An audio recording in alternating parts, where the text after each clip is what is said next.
어쩌면 오늘이 성경적 기도론의 마지막 시간이 될지도 모르겠습니다.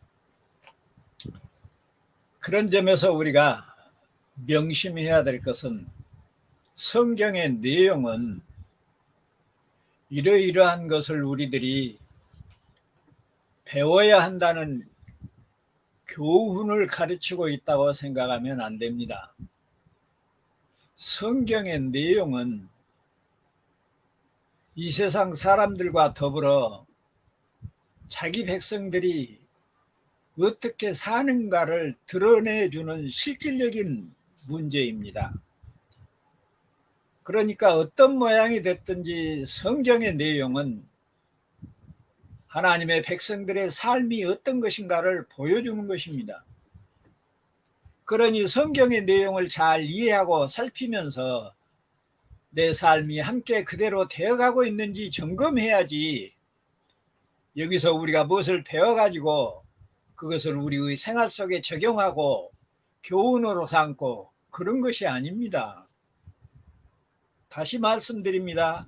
성경은 하나님의 백성들의 삶의 모습을 기록한 것입니다.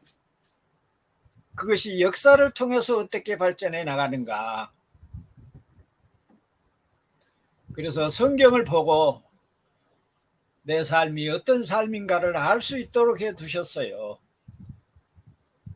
그래서 성경에서 보여주고 있는 그 삶이 나와 합당하지 않을 때 내가 무릎을 꿇게 되고 자신을 성찰하며 예수 그리스도를 구하도록 그렇게 되어 있는 것이지, 우리에게 도덕적으로나 삶의 지혜를 배우는 그런 교과서가 아니라고 하는 사실을 명심하고, 오늘 이제 주기도문의 요한복음 마태복음 6장 13절에 우리를 시험으로 데리고 들어가지 마시고 다만 악에서 구하옵소서, 이 시험에 관한 이야기를 지난주에 하다가 중간에 멈췄습니다마는, 시험이라고 하는 것은 하나님이 자기 백성을 연단시켜서 사탄에게 이기게 하는 그런 힘을 길러내는 방법으로 하나님께서 하시는 시험이 있고, 또 사탄이 최후의 승리는 하나님께서 이기게 하시겠지만은 사탄의 역사는 성격이 달라서 모든 피조물들을 악의 소굴로 끌고 가려고 하는 그런 목적으로 하는 악한 시험도 있다는 것들을 우리들이 정리를 했습니다. 그러면 시험에 대한 의미를 우리가 그런 정도 정리를 했는데, 이 시험에 대한 문제를 좀 더 확실하게 이해할 수 있는 방법은 예수님께서 받으신 시험을 우리가 잘 이해하면 주기도문이 가르치고 있는 시험에 들게 하지 마옵시고 다만 악에서 구하라고 하는 의미를 분명하게 이해하게 됩니다. 그러면 오늘 이 시간에는 예수님이 받으신 그 시험의 이유가, 그리고 시험 받은 목적이 무엇인가, 그걸 우리들이 정리를 하면서 시험에 대한 바른 이해가 있고, 또 성경이 우리의 교훈서가 아니라 우리의 삶의 모토를 그림 그리고 있다고 하는 사실을 잘 확립하고 정리할 수 있는 시간이 됐으면 하겠습니다. 그러면 예수님이 시험을 받으신 이유와 목적이 무엇인가? 우리가 이것을 이해하기 위해서는 예수님은 하나님이라고 하는 사실을 분명히 아셔야 됩니다. 자, 하나님은 시험을 통해서 연단을 받으실 만한 그런 부족함이나 연약함이 있는 그런 분이 아니죠. 하나님은 전지전능하십니다. 영원 불변하십니다. 완전하신 분이에요. 그런데 왜 그런 분이 연단을 받아서 강해지기 위해 연단을 받는 이 연약한 자들이 강해지기 위해서 받는 그 연단을, 그 시험을 받아야 되는가? 그것은 연약한 자기 백성을 대신해서 받으신 것입니다. 하나님이 예수의 이름으로 사람의 몸을 입고 이 땅에 오신 이유는 자기 백성들의 삶을 대신 살기 위해 오셨다고 여러 차례 말씀을 드렸습니다. 그래서 예수님의 일생은 사실상 자기 백성의 일생, 다시 말하면 나와 여러분의 일생이 그림 그리워져 있습니다. 그러니 신약의 모든 성경의 내용들은, 특히 예수님의 일생은 우리의 일생인 것을 보여주고 있다는 겁니다. 왜냐하면 죄의 값은 사망이라 의인은 없나니 하나도 없게 되었습니다. 모두 죽게 되었어요. 죄의 값을 지불하기 위해서는 죽음밖에 다른 방법이 없습니다.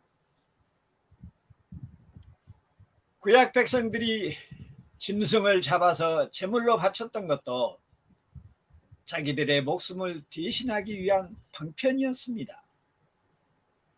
그러나 어찌 짐승들의 목숨이 사람의 목숨을 대신할 수 있었겠습니까?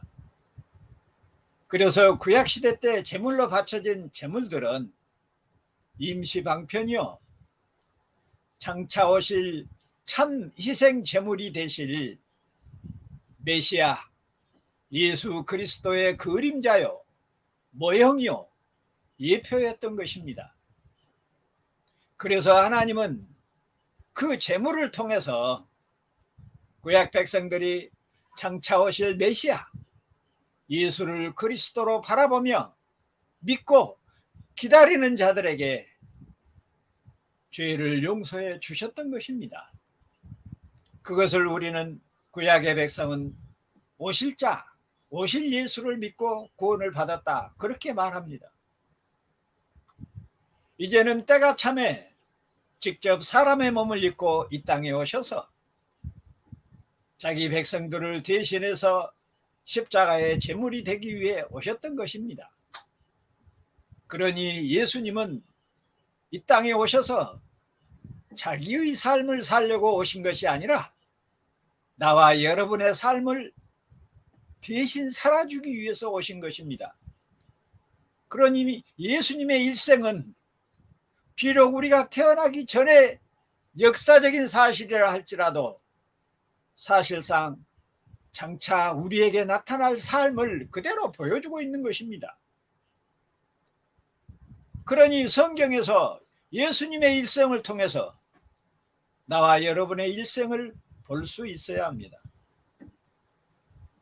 그러니 예수님이 하신 모든 일은 우리를 위해서 하시는 일이고 우리에게 나타날 일을 미리 행하신 것이었습니다. 그래서 예수님의 성육신은 우리가 하나님께로부터 난 자들인 것을 보여준 것입니다. 하나님이 사람의 몸을 입고 이 땅에 오셨어요. 그래서 아들의 이름으로 독생자라는 칭호를 받습니다. 그것은 자기 백성들은 어디에게서 났다? 땅에서도 난 것이 아니고 사탄에게 난 것이 아니고 하늘에서 내려온 하나님의 자녀들이라, 하나님의 난 자들이라 하는 사실을 성육신이 우리에게 보여주고 있는 겁니다. 그래서 예수님의 성육신은 우리가 하나님의 자녀인 것을 증명해주고 입증해주고 계시하는 내용이라는 것입니다. 뿐만 아니라 그분은 세례도 받으셨습니다. 죄 없는 분이 왜 세례를 받았어요? 나와 여러분의 대신 삶을 살기 위해서 오셨기 때문에 나와 여러분을 대신해서 미리 세례를 받으신 것입니다. 그래서 우리가 받은 세례가 혈육이 있는 것입니다. 그분은 오셔서 죄인들에게 복음을 전했습니다.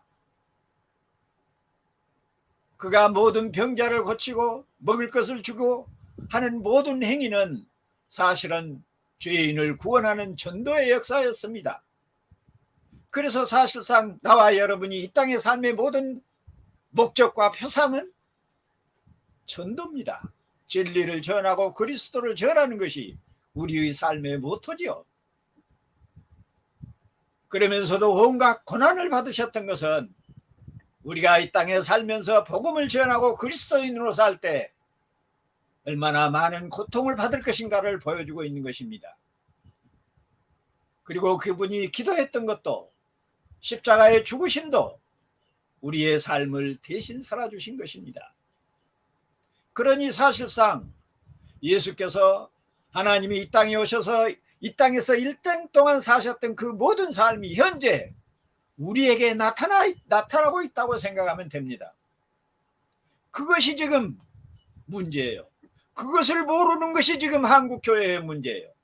그것을 모르는 것이 지금 성경을 잘못 본 결과인 것입니다. 그래서 예수 그리스도의 삶은 지금 나와 여러분의 삶으로 연결되고 있다는 것을 명심하고 또 명심해야 됩니다. 그러니 우리가 위로를 받고, 그러니 우리가 평안을 느끼고 걱정할 것이 없고, 왜? 그분은 부활로 승천으로 최후의 승리를 맞으셨기 때문입니다. 죽으시고 부활하셔서 승천하신 후에도 성령으로 다시 오셔서 지금 우리 안에 살고 계시지 않습니까? 그래서 지금은 내가 사는 것이 아니라 내 안에 그리스도가 산다고 고백하지 않습니까? 바로 그런 이유 때문에 그렇습니다.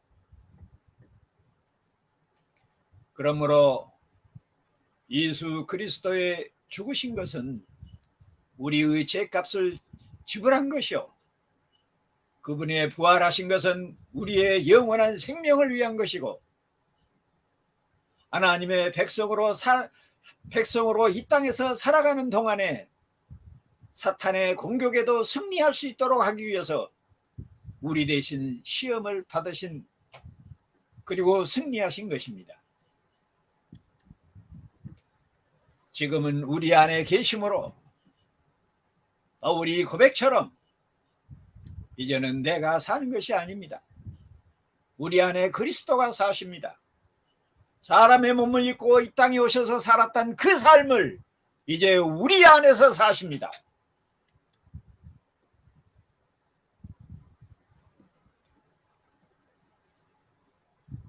오직 그리스도가 우리 안에 사심으로 우리가 구원만 받는 것이 아니라 구원이 완성될 때까지, 예수님이 재림하셔서 신천신지가 이룰 때까지 이 땅에서 살면서 복음을 전파하고 사탄의 사악한 시험을 받을지라도 승리하게 될 것이며, 우리의 삶은 기도로 연결될 것이고, 그러니 예수님께서 시험을 받은 그런 목적을 우리로 하여금 시험에서 이길 수 있도록 우리 대신 연단을 받으시고 승리한 것이라는 것을 우리가 정리할 수 있습니다. 더 정확히는 우리로 하여금 사탄이 시험할 때 사람이 떡으로만 살 것이 아니요 하나님의 말씀으로 살 것이라고 하는 고백을 할 수 있도록, 그로 인해서 승리할 수 있도록 하신다는 사실을 보여주고 있는 것입니다. 그러므로 예수님이 받으셨던 시험을 잘 이해하면 오늘 시험에 들게 하지 마옵시고 다만 악에서 구하옵소서 하는 주기도문을 바르게 이해하게 될 것입니다.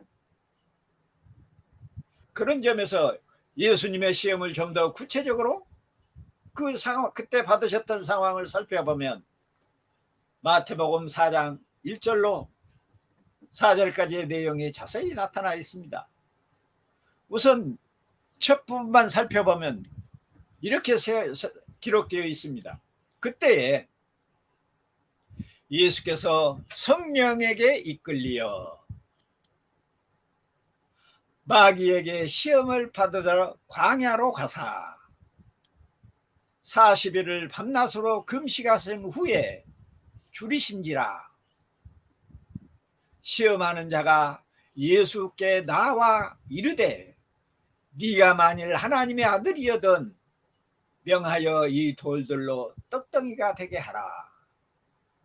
예수께서 대답하여 이르시되 기록되었으되 사람이 떡으로만 살 것이 아니요 하나님의 입으로부터 나오는 모든 말씀으로 살 것이라. 뒷부분은 생략하도록 하겠습니다. 자, 예수께서 성령에 이끌려 마귀에게 시험을 받으러 광야로 가신다고 그랬어요. 우리가 전 시간에 서로 사탄의 시험까지라도 예수께서 하나님께서 허락하지 않고는 불가능한 일이라고 말씀하셨습니다. 그러나 최후의 승리는 하나님이 연단을 시키기 위해서 하셨던 승리든 시험이든 사탄이 악하게 시행했던 시험이든 최후의 승리는 자기 백성들에게는 승리로 나타나게 한다는 것을 이미 정리를 했습니다. 그러니 여기 그때에 예수께서 성령에게 이끌려 마귀에게 시험을 받으러 광야로 가셨습니다. 이 일은 우리에게 나타날 것을 미리 보여주신 것입니다. 그러니 서로 우리가 이 땅에서 시험을 받는다 할지라도 성령의 간섭 없이 성령도 모르게 하나님도 모르게 이루어지는 일은 없다고 봐야 될 것입니다. 근데 시험받은 장소가 어디입니까? 광야입니다.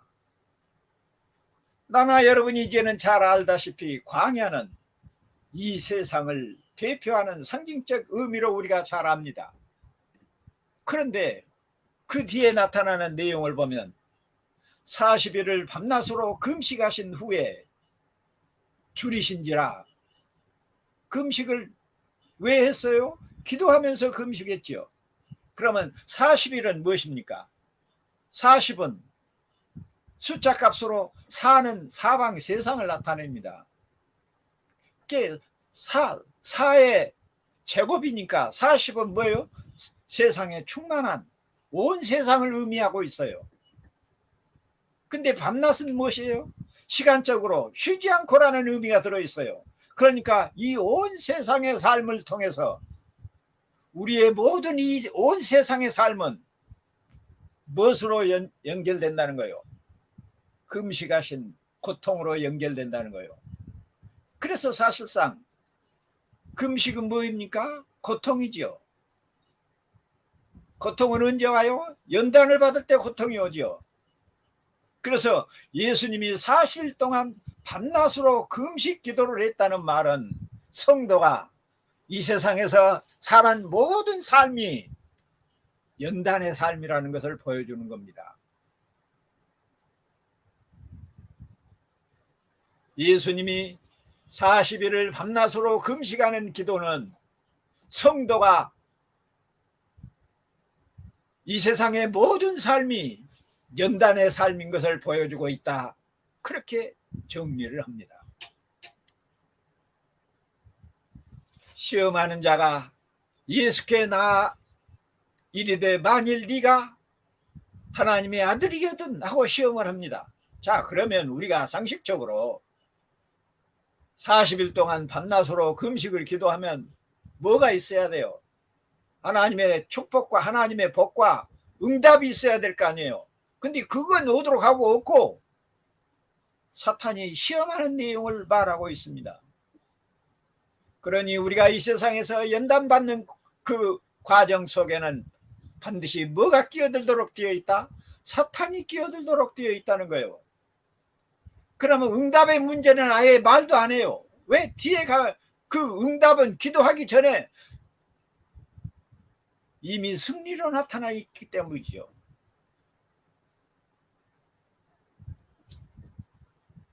사람이 떡으로만 살 것이 아니라 하나님의 말씀으로 살 것이라고. 그러니 결국은 사탄의 시험은 뭐예요?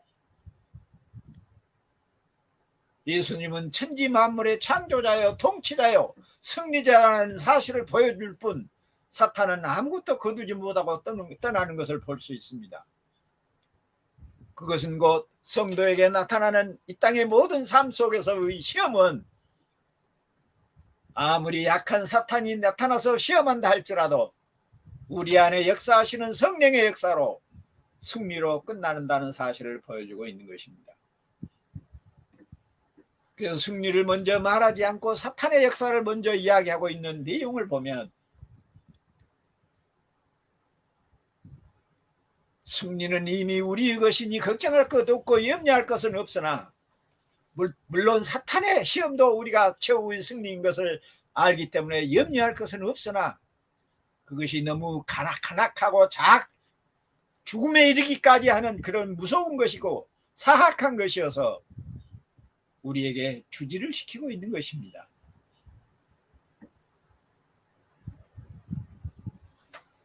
그래서 예수님이 금식 기도하실 때 사탄이 기회를 놓치지 않고 있었던 것도 우리에게 나타날 모든 일들을 미리 그렇게 보여준 것이다. 사랑하는 광주 요나교회 성도 여러분, 우리의 삶은 두 가지로 나타납니다. 하나도 아니고 셋도 아니고 반드시 둘로 나타납니다. 하나는 하나님의 역사로 나타나고 하나는 사탄의 역사로 나타납니다.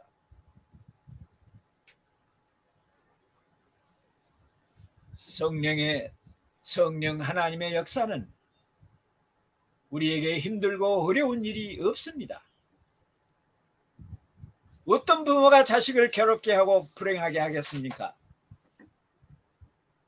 있더라도 물론 사탄의 역사까지라도 그 결과는 연단의 통로로 승리하게 한다는 사실입니다. 그러나 사탄의 공격은 너무나 악하고 무서운 것이어서 낙심하게 하고 실망하게 하고 죽음에 이르게 하는 고통이 있기 때문에 예수님의 금식 기도에서 나타날 뿐만 아니라 우리 주기도문에서 시험에 들게 하지 마옵시고 악에서 구하옵소서 그렇게 이야기하고 있는 것입니다. 그러니 이 주기도문의 마지막 구절이 예수님이 시험받은 그 시험을 잘 이해하면 얼마나 정확하게 맞아떨어지고 이해할 수 있는지를 이제 여러분이 충분히 정리했을 줄로 믿습니다. 다시 정리합니다. 성경은 도덕책이 아닙니다. 우리가 살아가는 동안에 어떤 지혜를 배우고 기술을 배우는 그런 교훈집이 아니고 우리의 삶의 모습을 그대로 보여주고 있는 것입니다. 그러니 성경을 읽고 성경을 이해할 때 내 삶이 그대로 나타나지 않으면 무릎을 꿇을 일이고 조금이라도 나타난 부분이 있으면 감사와 찬양으로 경배를 드려야 할 일입니다. 그리고 이 땅의 모든 삶은 우리의 모든 일생은 예수님이 대신 살아주셨기 때문에 최후의 승리는 우리의 것이다. 안심하십시다. 걱정하지 맙시다. 걱정과 두려움이 있는 것은 믿음이 부족한 탓입니다. 어찌 목사인 저에게라도 걱정과 염려가 없겠습니까? 두말할 것 없습니다. 그만큼 믿음이 부족하기 때문에 그렇습니다. 그러므로 쉬지 않고 우리들이 영적인 호흡을 통해서 그리스도를 구해야 하는 이유가 거기에 있는 것입니다. 이제 우리가 기도론을 마치기 전에 성경에 나타나는 시험의 유형과 시험을 이길 수 있는 몇 가지 대책들을 우리들이 살펴보고 마치도록 하겠습니다. 성경에 나타난 시험의 유형들은 첫 번째로 하나님을 시험하는 경우가 있습니다. 이스라엘 백성들이 하나님을 시험했지요. 참고 성경을 여러분에게 알려드리겠습니다. 시편 78편 18절 56절에 보면 그들이 그들의 탐욕대로 음식을 구하며 그들의 심중에 하나님을 시험하였으며, 그러나 그들은 지존하신 하나님을 시험하고 반항하여 그 명령을 지키지 아니하며, 이렇게 기록하고 있습니다. 히브리서 3장 9절에서도 거기서 너희 열조가 나를 시험하여 증음하고 40년 동안 나의 행사를 보았느니라. 그러니까 이스라엘 백성들이 애굽에서 가나안 땅으로 옮겨 나오는 그 횟수가 40년이었던 것도 아까 말했던 사방 세상에서 연단을 받는 그런 뉘앙스가 있는 것이고, 그들이 광야에서 시험을 받았던 것은 이 세상에서 시험받을 하나님의 백성들의 모습이 그렇게 나타나고 있는 것을 이제 잘 정리가 될 것입니다. 두 번째로 유대주의가 하나님을 시험했지요. 사도행전 15장 10절에 보면 유대주의가 하나님을 시험합니다. 그런데 지금 너희가 어찌하여 하나님을 시험하여 우리 조상과 우리도 능히 매지 못하던 멍에를 제자들의 목에 두려느냐. 또 세 번째로 하나님은 악에게 시험받지 않으신다는 사실을 계시하고 있습니다. 야고보서 1장 13절에 하나님이 시험을 받을 때에는 내가 하나님께 시험을 받는다 하지 말아라. 사람이 시험을 받을 때 내가 하나님께 시험을 받는다 하지 말지니 하나님은 악에게 시험을 받지도 아니하고 친히 아무도 시험하지 아니하신다. 이 말에 대한 오해가 없어야 한다는 말을 앞 시간에 드렸습니다. 악한 시험을 하지 않는다는 이야기예요.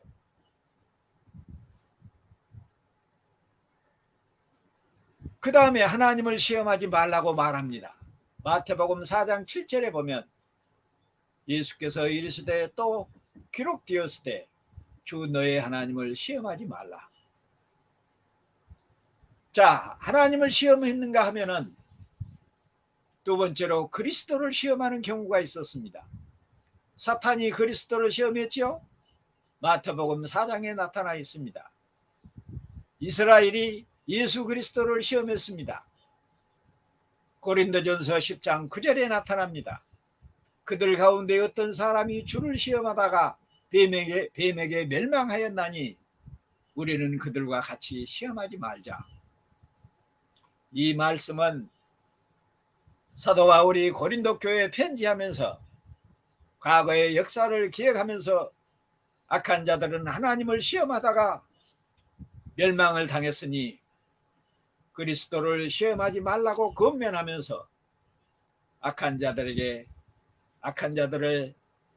멸망케 하시는 자기 백성으로 하여금 거울로 삼게 하기 위해서 고린도전서 10장 11절에서 저희에게 당한 이런 일이 거울이 되고 또한 말세를 만난 우리에게 경계로 기록하셨으니 이렇게 말하므로 구약의 모든 그런저런 시험당한 일들을 소개하고 있는 것은 신약 백성에게 거울 삼게 하기 위함이라.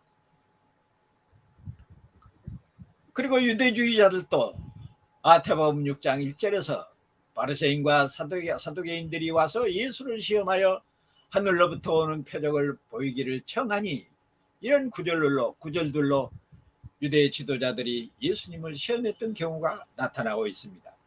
지금 우리는 성경에 나타난 시험을 몇 가지 살펴보고 있습니다. 베드로도 예수님을 시험한 내용이 나옵니다. 아마 우리는 그것이 베드로가 예수님을 시험한 것인가 그렇게 여길지 모르지만은 마태복음 16장 23절에 보면 예수께서 돌이켜 베드로에게 이르시되 사탄아 내 뒤로 물러가라. 너는 나를 넘어지게 하는 자로다. 네가 하나님의 일을 생각지 아니하고 도리어 사람의 일을 생각하는도다. 이렇게 말씀하셨습니다. 이 말씀은 예수께서 자신이 십자가에 죽으시고 부활할 것을 말씀하실 때에 그러지 말라고 만류하는 베드로에게 하신 말씀이었습니다. 왜냐하면 예수님의 고난은 자기 백성을 살리는 하나님의 계획이었기 때문에 그렇습니다. 하나님의 계획, 하나님의 통치, 하나님의 섭리를 거절하고 부인하는 것은 곧 하나님을 시험하는 것이라. 세 번째로 성도를 시험하는 경우가 있습니다.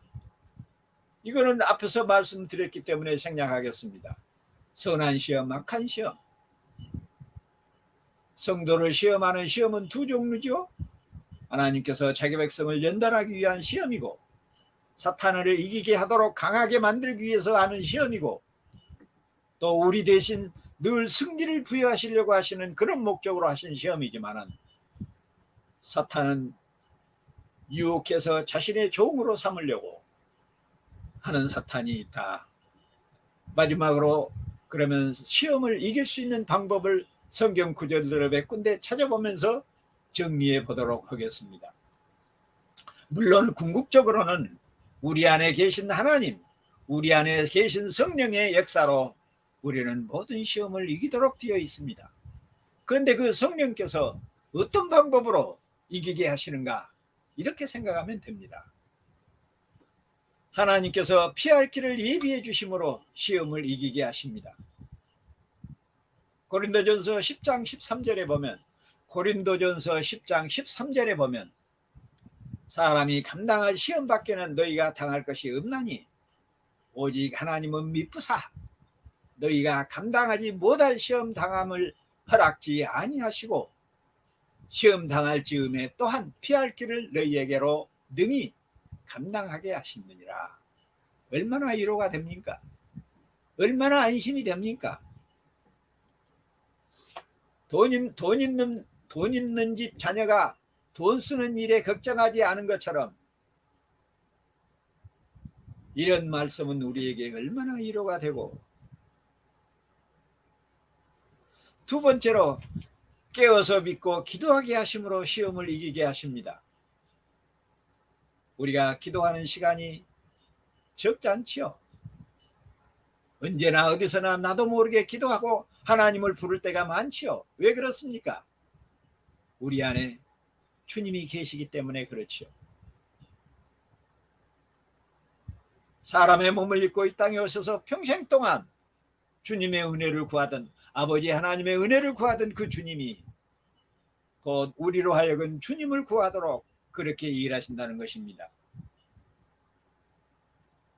그래서 마가복음 14장 38절에 보면 시험에 들지 않게 깨어있어 기도하라. 그러니까 기도는 바로 우리가 시험에 들지 않도록 또 시험에 이기도록 하는 그런 모토다, 힘이다 하는 것을 알 수 있습니다. 마음은 원이로되 육신이 약하도다. 세 번째로 인내함으로 시험을 이기게 하십니다. 자, 어떻게 인내할 수 있습니까? 최후의 승리는 내 것이라고 하는 전제 조건이 있기 때문에 우리는 인내할 수 있다는 것입니다. 그래서 사도행전 20장 19절에 보면 곧 모든 겸손과 눈물이며 유대인의 강제로 말미암아 당한 시험을 참고 주를 섬긴 것과 이렇게 말씀하고 있습니다. 히브리서 12장 6절에 보면 주께서 그 사랑하시는 자를 경계하시고 그가 받아들이시는 아들마다 채찍질 하심이라 하였으니, 또 야고보서 1장 3절과 12절에 보면 이는 너희 믿음의 시련이 인내를 만들어내는 줄 너희가 알미라. 시험을 참는 자는 복이 있나니 이는 시련을 견디어내는 자가 주께서 자기를 사랑하는 자에게 약속하신 생명의 면류관을 얻을 것이기 때문이라. 시험을 이기는 자는 복이 있다는 말을 약속으로 믿으면 안 됩니다. 명령으로 이해하면 안 됩니다. 시험을 참게 해주겠다는 이야기입니다. 그래서 복을 주시겠다는 이야기입니다. 왜냐하면 최후의 승리는 우리 것이기 때문에. 그 다음에는 절제함으로 시험을 이기게 한다고 했습니다.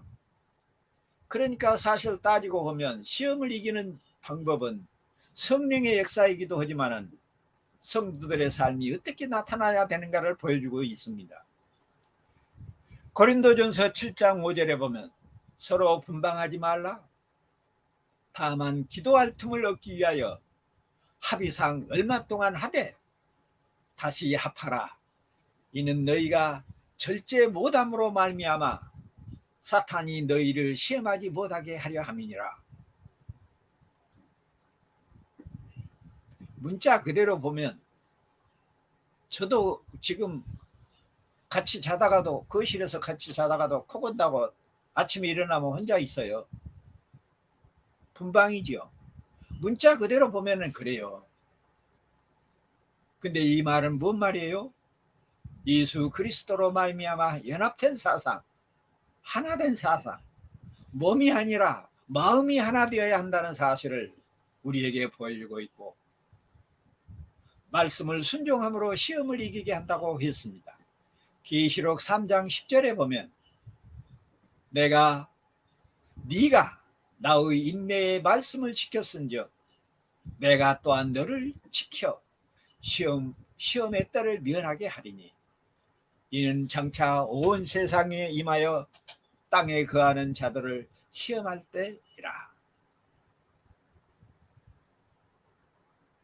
주님이 시험을 이기심으로 우리가 시험을 이긴 것, 그런 사실이 여기서도 고백하고 있습니다.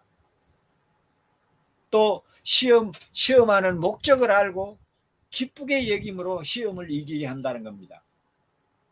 이제는 우리가 시험이라는 건 뭐인 줄 알아요. 시험의 결과가 뭐인 줄 알아요. 그러니 시험의 목적도 알아요. 그러니 비록 우리가 어떤 고난을 통해서 시험을 받는다 할지라도 침착하는 거예요. 기뻐하는 거예요. 야, 하나님이 나를 강하게 하시려고 시험하고 계시는구나.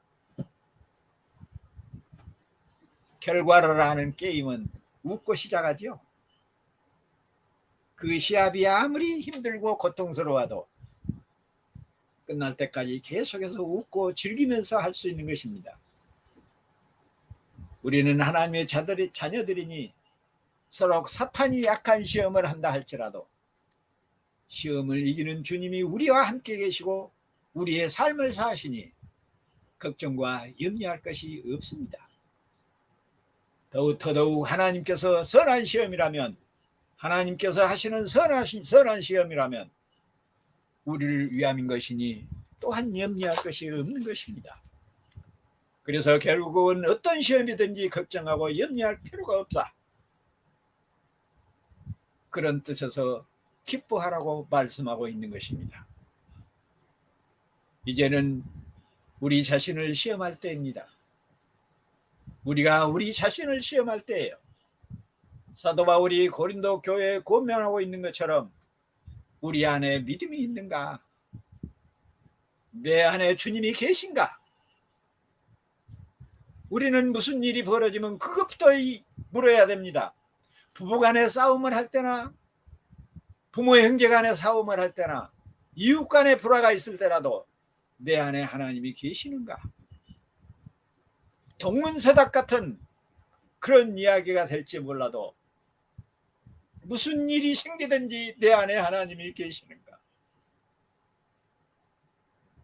우리 자신을 스스로 시험하여 예수 그리스도가 우리 안에 계신 줄을, 우리의 삶을 살고 계신다는 것을 스스로 알지 못하면 우리는 사실상 버려진 자들입니다. 고린도후서 13장 5절에 보면 너희는 믿음 안에 있는가? 너희 자신을 시험하고 너희 자신을 확증하라. 예수 그리스도께서 너희 안에 계신 줄을 너희가 스스로 알지 못하느냐? 그렇지 않으면 너희는 버림받은 자니라, 이렇게 말씀하고 있습니다. 내 안에 주님이 계시는 그 확신, 그것이 없으면 우리는 버림받은 자들입니다. 그러니 나와 여러분이 어떠한 고난을 당한다 할지라도 내 안에 주님이 계신, 모든 것을 승리하시고 이겨내신 주님이 내 안에 계시니 이겨낼 수가 있고 견뎌낼 수가 있다는 것입니다. 예수 그리스도께서 우리 대신 광야에서 시험을 받으시고 승리하셨습니다. 그리고 그 승리의 영으로 우리 안에 찾아오셨습니다. 그래서 이제는 내가 사는 것이 아니라 내 안에 시험을 이기신 예수 그리스도께서 우리의 삶을 살아주고 계십니다. 그리하여 우리로 하여금 모든 시험을 이기게 하십니다. 그러므로 어떤 시험과 환난이 닥친다 할지라도 연단을 받아 믿음과 인내와 기도로 승리하게 하십니다. 그 놀라운 승리의 은혜가, 그 놀라운 승리의 은혜가, 내 안에 그리스도가 계신다는 그 확신의 은혜가 나와 여러분뿐만 아니라 사랑하는 우리의 부모 형제와 남편과 아내와 자녀들과 자손 대대로 임하기를 성부와 성자와 성령의 이름으로 축원합니다. 아멘. 목사님 말씀 감사드립니다.